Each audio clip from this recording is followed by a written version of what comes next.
Dieu nous parle. Chaque jour, Charles et Carole vous présentent la leçon de l'école du sabbat.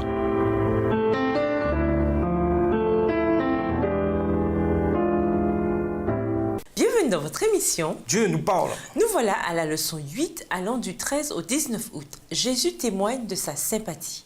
Étude de la semaine, 2 Rois 13, le verset 23, Exode 2, les versets 23 à 25, Luc 7, les versets 11 à 16, 1 Jean 3, le verset 17, Jean 11, le verset 35, Romains 12, le verset 15 et 2 Corinthiens 1, les versets 3 et 4. Verset à mémoriser. Quand il sortit de la barque, il vit une grande foule, en eut compassion et guérit les infirmes qui s'y trouvaient. Matthieu 14, verset 14 de la version Colombe. Peut-on faire plus tragique? Une jeune fille de 17 ans, semblable à la majorité des jeunes filles de son âge, mais en proie à davantage de difficultés, s'est suicidée. Qui peut imaginer la détresse de ses parents? Leur pasteur est venu chez eux.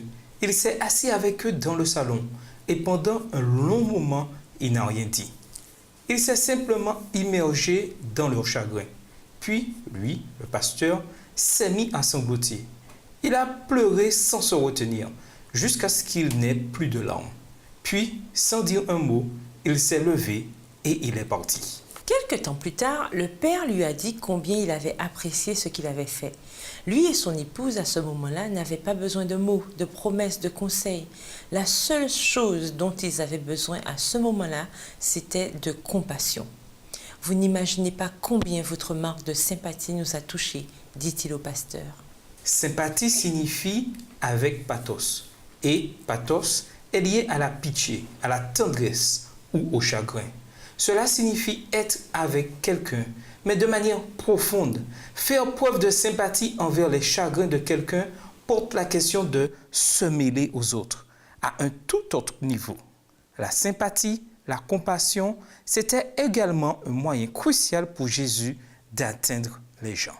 Et nous vous laissons avec la pensée du jour. Nous pouvons parler à Jésus de tout ce qui nous trouble ou nous rend heureux.